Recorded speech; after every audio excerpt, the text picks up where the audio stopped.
नमस्कार मित्रों, समाख्या the right knowledge channel में आपका पुनः स्वागत है। आज हम भारत का संविधान सीरीज शुरू करने वाले हैं। हम इसमें भारतीय संविधान के संविधान सभा के निर्माण से लेकर के अभी तक के हुए संशोधनों को जानेंगे, समझेंगे। ये सीरीज हर उस व्यक्ति के लिए है, हर उस छात्र के लिए है, हर उस मनुष्य के लिए है, हर उस भारतीय नागरिक के लिए है जो भारत के संविधान के बारे में जानना चाहता है। ये प्रत्येक प्रतियोगी परीक्षा में राजनीति विज्ञान से जो बीए और एमए कर रहे हैं उनके लिए, अथवा किसी भी प्रकार की परीक्षा आप दे रहे हैं, क्योंकि भारतीय संविधान का जो सेक्शन है वो इतना महत्वपूर्ण है कि कोई भी परीक्षा हो यहाँ से प्रश्न बनते हैं। रोज़ चर्चा का विषय भारतीय संविधान रहता है। कोई ना कोई कहता है कि संविधान को ख़त्म करने का प्रयास किया जा रहा है, कोई कहता है हम संविधान के अनुसार चल रहे हैं, कोई संविधान का दम्भ भरता है। यानी संविधान के इर्द गिर्द पूरी दुनिया घूम रही है, यानी पूरा भारतवर्ष घूम रहा है। हर व्यक्ति संविधान की ओट में अपने आप को सही सिद्ध करने का प्रयास करता है।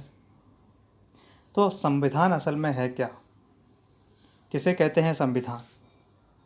इसको जानते हुए संविधान के निर्माण से लेकर के उससे हुए परिवर्तनों को हम जानेंगे।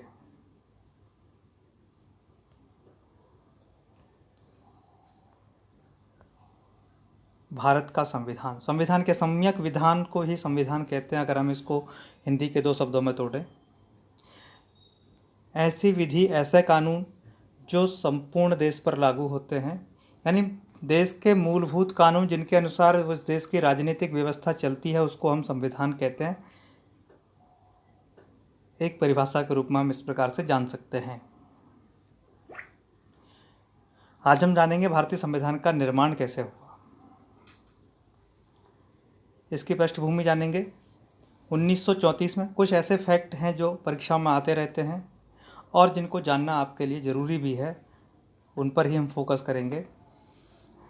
1934 में एम.एन. राय, मानवेंद्र नाथ राय ने संविधान सभा के गठन का विचार किया और कहा कि भारत के लिए एक भारत का संविधान होना चाहिए।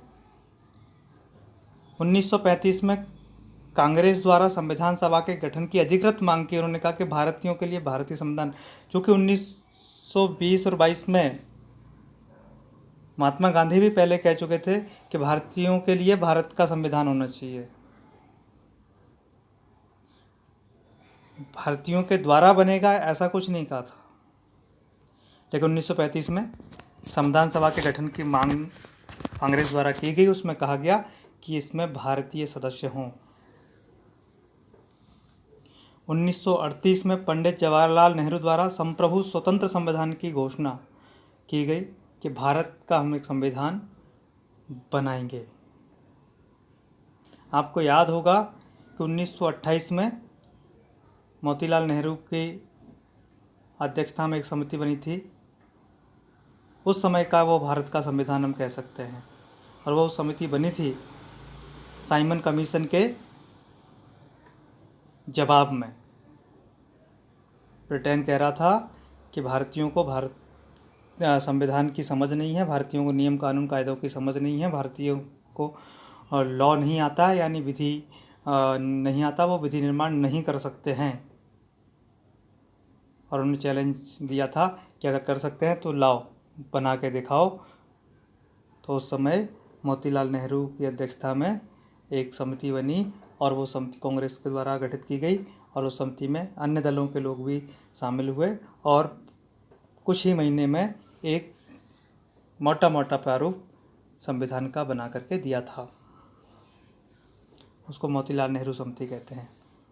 1940 में अगस्त प्रस्ताव में संविधान निर्माण की स्वीकृति हुई। 1942 में क्रिप्स मिशन आया, हम सबको पता है।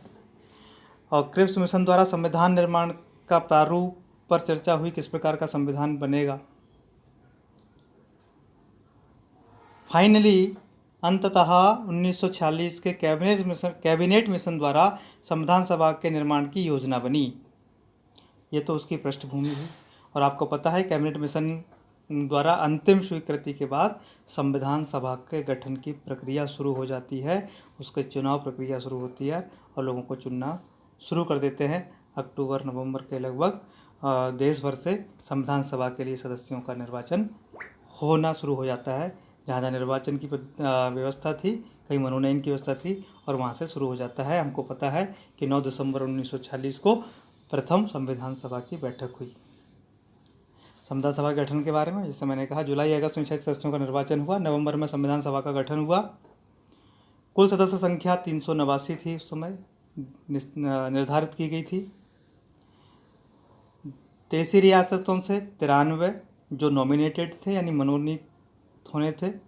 ब्रिटिश भारत से 296, जहाँ सीधा सीधा ब्रिटिश अंग्रेज़ों का राज था, वहाँ से 296, जिसमें से कांग्रेस के 208, मुस्लिम लीग के 73 और अन्य 15 लोग निर्वाचित हुए।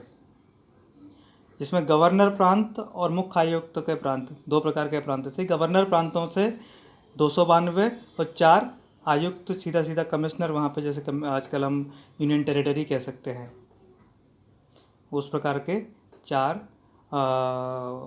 मुख्य आयुक्तों के प्रांत से सदस्यों को चुनना था, निर्वाचित होना था। जब स्वतंत्रता अधिनियम 1947 बना तो संविधान सभा पर क्या असर पड़ा? स्वाभाविक है, जब स्वतंत्रता अधिनियम 1947 बना तो उसमें स्वीकार किया गया था कि भारत का विभाजन होगा, पाकिस्तान एक अलग देश बनेगा। और जब एक बहुत बड़ी जनसंख्या का एक भाग अलग हो जाता है तो संख्या भी संविधान सभा के सदस्यों की कम हो जाएगी। तो भारत विभाजन के बाद संविधान सभा का आकार छोटा रह गया। जो भारतीय प्रांतों से सदस्य थे उनकी संख्या मात्र 229 रह गई और 70 जो है देशी रियासतों से चुन करके आने वाले सदस्य रह गए। अब कुल सदस्य संख्या 389 की जगह पर 299, 389 के स्थान पर 299 रह गई, 299 संख्या रह गई। संविधान सभा के कार्य क्या क्या थे, कैसे कैसे काम शुरू किया उसने? पहली बैठक 9 दिसंबर 1946 को हुई, जिसमें अस्थायी अध्यक्ष के रूप में सच्चिदानंद सिन्हा को चुना गया। क्योंकि कोई भी काम होने से पहले, कोई सभा होती है, कोई बैठक होती है, तो उसके लिए एक अध्यक्ष की आवश्यकता होती है। तो अस्थायी अध्यक्ष, टेम्पररी चेयरमैन के रूप में सच्चिदानंद सिन्हा को, चूँकि वो सबसे वरिष्ठ थे, तो उनको चुना गया। लेकिन इस 9 दिसंबर को मुस्लिम लीग ने संविधान सभा का बहिष्कार किया था। मुस्लिम लीग के सदस्य इसमें शामिल नहीं हुए थे। दूसरी बैठक हुई 11 दिसंबर 1946 को, जिसमें स्थायी अध्यक्ष के रूप में डॉक्टर राजेंद्र प्रसाद को चुना गया। उपाध्यक्ष के रूप में हरेंद्र कुमार मुखर्जी, HK मुखर्जी को चुना गया। संवैधानिक सलाहकार, संविधान सभा के सलाहकार के रूप में BN Rao, sir BN Rao बोलते थे उनको, बेनेगल नरसिंह राव, बहुत ही विद्वान व्यक्ति थे। और जो प्रारूप का काम पहले BN राव ने ही किया था, बाद में प्रारूप समिति बनी और संपूर्ण काम प्रारूप समिति ने किया।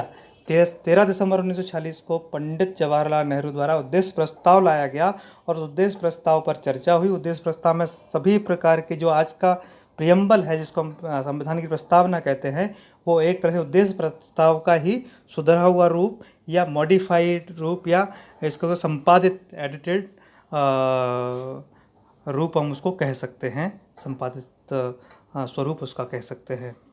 उसमें तत्कालीन समस्याएं, न्याय, स्वतंत्रता, समानता, उन सभी बातों का जिक्र किया। भारत की प्राचीनता का भी उद्देश्य प्रस्ताव में जिक्र हुआ है। क्योंकि कई विद्वान उस समय कहते थे भारत जो है राष्ट्र बनने की प्रक्रिया में है। आज भी कुछ लोग कहते हैं भारत राष्ट्र नहीं था, राष्ट्र बनने की प्रक्रिया में है, जबकि उद्देश्य प्रस्ताव में कहा गया है कि हमारी उस समय के ज्ञान के आधार पर, उस समय की सूचनाओं के आधार पर, कि हमारा देश हजारों वर्षों पुराना है, हमारा राष्ट्र हजारों वर्षों पुराना है। 22 जनवरी 1947 को उद्देश्य प्रस्ताव स्वीकृत किया गया उसको स्वीकार्य किया गया और उसी उद्देश्य प्रस्ताव को ध्यान में रख करके ही संविधान की जो अन्य प्रावधान है उनको लाया गया। संविधान सभा की प्रमुख समितियां, कुछ समितियां बनी थी। आज पूरी तरह से ज़्यादातर फैक्चुअल चीज़ें हैं, हालांकि फैक्चुअल चीज़ें तो रहेंगी क्योंकि इसमें आर्टिकल्स आएंगे, सब बहुत सारी चीज़ें फैक्चुअल रहेंगी, लेकिन बहुत ज़्यादा एनालिटिकल नहीं करेंगे, नहीं तो बहुत समय लग जाएगा। फैक्ट है जो काम आने वाले हैं उनको हम कह सकते हैं। प्रमुख समितियाँ बहुत सारी थी, इसमें प्रमुख समितियाँ आज हम दे रहे हैं। संचालन समिति डॉक्टर राजेंद्र प्रसाद, प्रक्रिया विषयक नियमों संबंधी समिति डॉक्टर राजेंद्र प्रसाद, संघीय शक्तियों संबंधी समिति पंडित जवाहरलाल नेहरू, संघीय संविधान समिति, इसके भी अध्यक्ष पंडित जवाहरलाल नेहरू थे। राज्य संबंधित समिति थी, उसके भी पंडित जवाहरलाल नेहरू अध्यक्ष थे। और मौलिक अधिकार, अल्पसंख्यक एवं जनजातीय और अपवर्जित क्षेत्रों संबंधी सलाहकारी समिति जो थी उसके अध्यक्ष थे सरदार वल्लभ भाई पटेल। और मौलिक अधिकारों की जो समिति थी उसके अंतर्गत 2 उप समितियाँ थीं। पहली मौलिक अधिकारों के संबंधी उप समिति, उसके अध्यक्ष थे JB कृपलानी। और अल्पसंख्यकों के संबंधित उप समिति थी, उसके थे HC मुखर्जी। ठीक है, जो हमारे संविधान सभा के उपाध्यक्ष भी थे, हमने आपको बताया है, हरेंद्र कुमार मुखर्जी। प्रांतीय संविधान समिति, प्रांतों के अलग अलग संविधान उस समय बनाने की बात हुई थी, तो प्रांतीय संविधान समिति सरदार वल्लभ भाई पटेल थे। प्रारूप समिति के अध्यक्ष थे doctor Bhimrao Ambedkar. Very very important, प्रारूप समिति को हर एक परीक्षा में पूछा जाता है और सब कहते हैं संविधान सभा के रचयिता डॉक्टर भीमराव अंबेडकर थे। संविधान सभा क्षमा करें, संविधान के लेखक जो भीमराव अंबेडकर थे, संविधान भीमराव अंबेडकर ने लिखा। इस प्रकार के जो है बातें, इस प्रकार की चर्चा हमेशा हमारे बीच में होती है, लेकिन वास्तव में संविधान सभा के द्वारा जो संविधान बनाया गया उसको व्यवस्थित करने का काम प्रारूप समिति ने किया और प्रारूप समिति के अध्यक्ष थे डॉक्टर भीमराव अंबेडकर। उस नाते से भीमराव अंबेडकर को इस संविधान का शिल्पी कहा जाता है, इस संविधान का रचयिता कहा जाता है, क्योंकि इसको व्यवस्थित करने का काम उन्होंने किया। और वास्तव में उन्होंने सबसे ज़्यादा मेहनत की, वो काम किया जो कोई नहीं कर पा रहा था। BN राव ने इस काम को अपने हाथों में लिया था, सब संतुष्ट नहीं थे, इसीलिए डॉक्टर राजेंद्र प्रसाद के विशेष आग्रह पर डॉक्टर भीमराव अंबेडकर जी को दोबारा संविधान सभा में चुन करके लाया गया मुंबई से, जहां से पहली बार में इनको हरा दिया गया था। प्रारूप समिति इम्पोर्टेंट है, इसके सदस्य भी पूछ लिए जाते हैं, इसीलिए इनके सदस्यों का नाम हम अभी बताते हैं। इसकी संख्या थी 7, कई बार आता है। प्रारूप समिति के सदस्यों की कुल संख्या कितनी थी? 7। इसमें डॉक्टर भीमराव अंबेडकर शामिल हैं। कुल सदस्यों की संख्या 7 थी। अध्यक्ष 1 डॉक्टर भीमराव अंबेडकर, N गोपाल स्वामी अयंगर, अल्लादी कृष्णा स्वामी अय्यर, कन्हैयालाल मणिकलाल मुंशी, सैयद मोहम्मद सादुल्ला, N माधव राव, जो पहले BL मित्र थे, उनके स्थान पर N माधव राव को शामिल किया गया था। TT कृष्णमाचारी, DP खेतान और पहले सदस्य बने, बाद में उनकी मृत्यु हुई। उसके बाद 1948 में TT कृष्णमाचारी को सदस्य बनाया गया। और कई बार प्रश्न आता है संविधान सभा में डॉक्टर अंबेडकर का निर्वाचन कहाँ से हुआ था?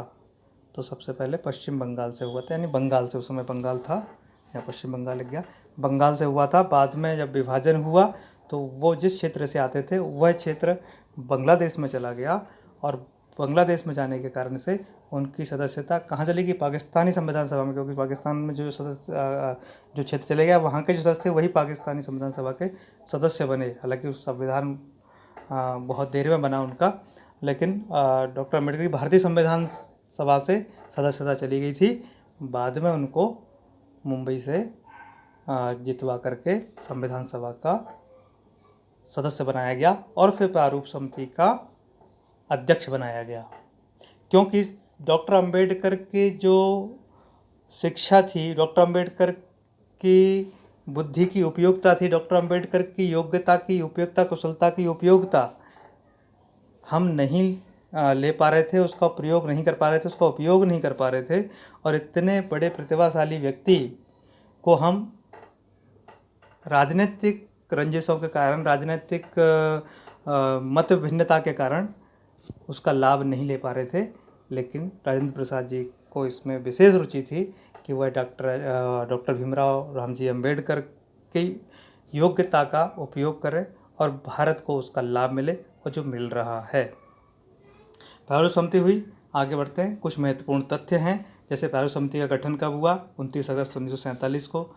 संविधान कब अंगीकृत किया गया, जिसे कहते हैं एडॉप्ट, जो 26 नवंबर 1949 को हम जब संविधान की प्रस्तावना पढ़ते हैं तो उसमें अंतिम लाइन है, अंगीकृत अधिनियमित एवं आत्मार्पित करते हैं। कितनी तारीख को, 26 नवंबर 1949। और तिथि भी देते हैं उसमें, मिति मार्ग शीर्ष शुक्ल सप्तमी संवत 2006 विक्रमी। तो संविधान जब हम प्रस्तावना पढ़ेंगे तो हम पूरी प्रस्तावना जब हम प्रियम्बल पढ़ेंगे, प्रस्तावना पढ़ेंगे तो हम पूरी बताएंगे आपको, चिंता मत करो। ये तो हम उसकी तिथि के लिए बता रहे थे। उस दिन अडॉप्ट कर, अंगीकृत किया गया, अधिनियमित भी किया गया, इनेक्टमेंट जिसको कहते हैं, आत्मार्पित किया गया। तो हम कह सकते हैं इन तीनों शब्दों में से कोई भी शब्द आता है तो वो तारीख होगी 26 नवंबर 1949। संविधान निर्माण में कुल कितना समय लगा, 2 साल 11 महीने 18 दिन। कुल सत्र कितने हुए, 11 हुए। अंतिम सत्र 26 नवंबर 1949 जब हम आत्मार्पित करते हैं। फिर एक और बैठक हुई, जिसको कई लोग 12वां सत्र भी बोलते हैं। वो बैठक हुई 24 जनवरी 1950 को। उस दिन बहुत सारे उसको अंतिम बैठक कहते हैं। उसमें अंतिम फाइनली उसमें हस्ताक्षर हुए लोगों के, और उसमें बहुत सारी चीज़ों को हमने अडॉप्ट किया, जैसे हमारा राष्ट्रीय ध्वज है, राष्ट्रीय पक्षी है, बहुत सारी चीज़ों को हमने उस दिन 24 जनवरी को अडॉप्ट किया। इसीलिए हम जब इंडिया ईयर बुक पढ़ते हैं तो उसमें पहले जो शुरुआत में सबके बारे में थोड़ा थोड़ा लिखा रहता है, उसमें सब में ज़्यादातर की तारीख 24 जनवरी ही रहती है। संविधान लागू होने की तिथि कौन सी है, 26 जनवरी 1950। इस दिन हमारा देश गणतंत्र बना। इस दिन हमारा देश क्या बना, गणतंत्र बना। इसीलिए उस दिन हम गणतंत्र दिवस बनाते हैं 26 जनवरी 1950। संविधान सभा की आलोचना भी होती है, कई आधारों पर आलोचना होती है, क्योंकि इसके जो सदस्य थे वो वास्तविक प्रतिनिधि थे क्या, ऐसे प्रश्न उठते हैं। क्योंकि उन्होंने कहा कि ये अप्रत्यक्ष रूप से चुने गए, जो विधानसभाओं के चुनाव हो गए थे, विधानसभाओं के जो विधायक चुने गए थे उन्होंने संविधान सभा के सदस्यों को चुना था, जनता के प्रतिनिधि सीधे ये नहीं थे। संप्रभु निकाय नहीं था, यानी सॉवरेनिटी नहीं थी। संविधान सभा किसने तो बनाई, अंग्रेज़ों ने बनाई। अंग्रेज़ों का जो लागू हुआ 1947 का स्वतंत्रता अधिनियम, उसके आधार पर बट गई। मतलब बहुत सारी चीज़ें थी जो लगता था जिसके कारण से ये निकाय जो है, यानी संविधान सभा है, वो संप्रभु नहीं है। समय की बर्बादी, मतलब इतने देशों का दौरा किया, कहते हैं कि 60 से ज़्यादा देशों का दौरा किया उस समय संविधान सभा के कुछ सदस्यों ने, BN राव ने बहुत किया, और बहुत सारे इतने बड़े ज़्यादा संख्या लगा दी, और तो समय की बर्बादी तो है ही। और 2 साल 11 महीने 18 दिन, 3 साल का समय, इस 3 साल के समय में तो देश कहाँ से कहाँ पहुँच जाता है। इस प्रकार की आलोचना कुछ लोग करते हैं, समय की बर्बादी बहुत हुई इसमें। कांग्रेस का प्रभुत्व, एक तरह से कहते हैं कांग्रेस का संविधान है, बहुत सारे लोग इस प्रकार की आलोचना करते हैं कांग्रेस, क्योंकि इसमें ज़्यादातर सदस्य कौन थे, कांग्रेस के थे।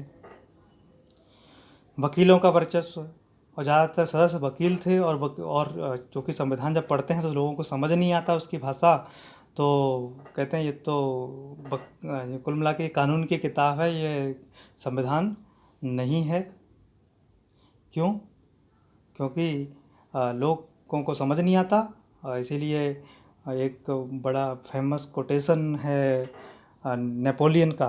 नेपोलियन कहता था कि देश का संविधान ऐसा होना चाहिए जो व्यक्ति अपनी पॉकेट में रख सके, और जब उसको किसी को देना है तो वो तुरंत दे, और वो तुरंत पढ़ करके वापस भी कर दे। इतना छोटा संविधान होना चाहिए, यानी पॉकेट में रखने लायक छोटा सा संविधान होना चाहिए, ताकि वो सबकी समझ में हो, सबके पहुंच में हो, अभी तो क्या होता है, संविधान की समझ होती है उन लोगों को, वो वर्चस्व बनाए रखते हैं। इसे वकीलों का वर्चस्व कहते हैं, वकीलों का प्रभुत्व कहते हैं, वकीलों का स्वर्ग भी कहते हैं भारतीय संविधान को। हिंदुओं का प्रभुत्व, यानी उस समय चूँकि मुस्लिम लीग अलग हो गई थी, पाकिस्तान अलग हो गया था, तो बहुत सारे मुस्लिम लीग जो सदस्य थे वो पाकिस्तान में चले गए थे। उसके कारण से भी इसमें कहते हैं कि ये केवल हिंदुओं का है, इसमें कोई हिंदुओं ने अपने तरीके से बनाया है, बहुत सारी चीज़ें हैं जो अल्पसंख्यकों के लिए नहीं है, इस प्रकार की भी आलोचना होती है। लेकिन ये सभी आलोचनाएं ऊपरी हैं, सतही हैं, ऐसा बिल्कुल नहीं है। ये प्रातिनिधिक, क्योंकि विधायक भी जनता से चुने गए थे, तो प्रातिनिधिक भी था। संप्रभु निकाय था क्योंकि उसने अपने संविधान को अपने तरीके से अडॉप्ट किया। जब 1947 का जब स्वतंत्रता अधिनियम बन गया, उसके बाद पूरी तरह से भारत का संविधान भारतीय लोगों के द्वारा भारत के लिए बना। और बाद में जब भारतीय संविधान अंगीकृत अधिनियम में आत्मार्पित किया गया और भारत का देश जो है वो गणतंत्र हुआ। बहुत सारी बातें हैं जिनके आधार पर लोग इसको कहते हैं कि संप्रभु नहीं है, वो सब सतही हैं ज़्यादातर बातें। समय की बर्बादी नहीं कह सकते, क्योंकि इतने बड़े समुदाय, इतनी बड़ी आबादी को, जहाँ आबादी में विभिन्नता भी है, आबादी में एक रूपता नहीं है, अलग अलग जाति, भाषा, रंग, खान पान, निवास स्थान, कितने आधारों पर हम कह सकते हैं। कोई शायद है कोई भी ऐसा विभाजन नहीं कह सकते, ऐसा स्वरूप नहीं कह सकते हैं जिसके आधार पर भारत की जनता को विभाजित नहीं किया जा सकता हो। इतनी विविधीकरण जनसंख्या की, इतनी विभिन्नता के बाद भी भारत का एक संविधान बना जो सबने स्वीकार किया, ये बड़ी बात है। समय की बर्बादी तो बिल्कुल भी नहीं कह सकते, क्योंकि दुनिया के जो एक्सपीरियंसेस थे, जो अनुभव थे, उनको भी हमारे अपने संविधान में डालना था, तो इसीलिए समय तो थोड़ा लगना ही था। और दुनिया का सबसे बड़ा संविधान बना, ये भी तो एक बड़ी बात है।